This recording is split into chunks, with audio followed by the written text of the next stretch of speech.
This is the sad case of Lolita the killer whale. It's reportedly one of the more extreme examples of a marine park in the United States taking advantage of an orca in captivity for financial profit at the expense of the animal's welfare. Yes, for the past 46 years, Lolita's been confined to a small marine park pool in Miami and has not seen another of her kind for 26 years.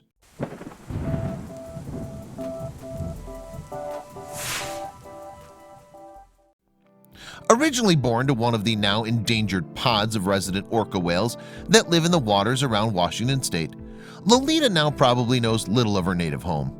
After all, she was taken from the wild when she was only 4 years old. This happened in early August 1970 when men in speedboats surrounded a pod of killer whales in Puget Sound. The men allegedly used a plane, nets, ropes, and explosives to separate the adults as they captured the infants, one of which was a female calf that locals called Tokatai. During the struggle, however, the adult whales refused to leave their young. Therefore, the men apparently killed 4 babies and an adult killer whale.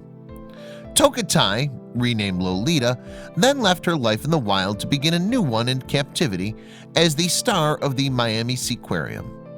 Her captured cousins had similar experiences, as marine-themed amusement parks in Texas, Japan, Australia, the United Kingdom, and France also reportedly paid the whale herders for their services. Unfortunately, this industry-wide practice resulted in a generation of orcas removed from their native population. In fact, Lolita would be Seaquarium's second orca and a companion for the park's older male, Hugo. Unlike Lolita, however, Hugo was practically a teenager when he was captured in 1968. To better prepare for housing a pair of orcas, then, the park kept Hugo in what's now the manatee pool while they built a larger 80-foot wide pool for Lolita. Apparently, as soon as Lolita arrived, Hugo began calling out for her from his nearby swimming hole. After a few weeks of allowing the whales to communicate with each other from a distance, the park moved Hugo to the larger pool to be with Lolita. However, the park had reason to be nervous about the pair's first physical encounter together. Indeed, Hugo was not adjusted well to life in captivity, perhaps because he was slightly older than Lolita. For example, he was aggressive and would constantly hit his head against the glass. But there were no reports that he ever showed any kind of aggression toward Lolita. Instead, he would sometimes target his trainers, refuse to perform altogether, or, per his usual routine, bash his head against the pool's deeper viewing windows. Ultimately, Hugo died of a massive brain hemorrhage in 1980, and the park did not purchase another orca as a companion whale for Lolita. By that time, fortunately, wild captures of orcas in the Pacific Northwest had ended, primarily due to a change in public sentiment over the practice. Neither did Miami Seaquarium find a replacement companion through a transfer with another marine park or a purchase of a captive orca from Iceland, which was still common at that time. Instead, Lolita was introduced to a pair of dolphins as poolmates. Another reason why Lolita never received an additional whale companion might have been that Lolita's pool isn't really big enough. The park claims otherwise, but others state that an island in the middle of the pool reduces its swimmable size below today's legal minimum requirements. It's been further claimed that though the pool is 80 feet long, it's only a tiny 20 feet deep in certain places.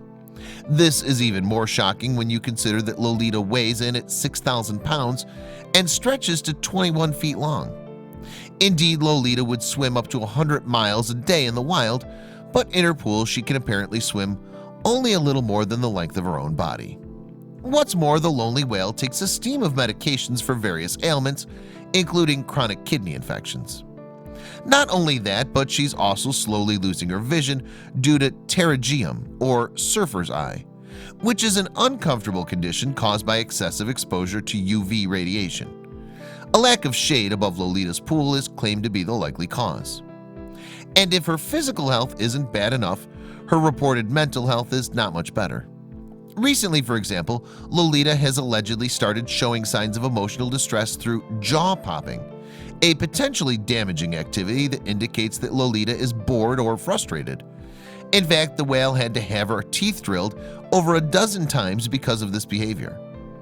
People also cite whales' intelligence as a reason why Lolita shouldn't be kept in captivity. After all, whales rank as one of the more intelligent species on Earth and are one of the few to possess self-recognition. I think it would be fictional to say she has no feelings about her separation from her family all these years, said Howard Garrett of Orca Network. Indeed, while only an estimated 90 southern resident community orcas now swim in the Pacific Northwest waters, Lolita's mother, Ocean's son, is one of them at the ripe age of 90. Wildlife activists therefore are pushing to have Lolita reunited with her family before it's too late. Though the process would have to be gradual, the idea is to provide her with a safe natural habitat in a cove along one of Juan de Fuca Islands of her birth home. There, potentially, she'd be given swimming lessons in the Pacific Ocean and learn to eat live salmon, before eventually being introduced to the resident L-pod of orcas that are her relatives. Of course, due to her life history, Lolita would also have the option to stay closer to the shore, where an orca wildlife team would be waiting to provide her with whatever she needs. But Miami Seaquarium must first agree or be forced to release Lolita from her enclosure. To this end, PETA, Orca Network, and the Animal Legal Defense Fund have banded together to lobby for Lolita's case. In 2012, they filed a lawsuit on Lolita's behalf against the U.S. Department of Agriculture for not enforcing the Animal Welfare Act. While the case was dismissed, it caught the attention and rallied the support of the public. In February 2015, then, NOAA Fisheries added Lolita to the endangered species list. And in 2015, the Animal Rights Trio filed a lawsuit against Miami Seaquarium, citing a violation of the Endangered Species Act, or ESA. Unfortunately, in last June, the case was dismissed again, and Miami Seaquarium has yet to release Lolita voluntarily.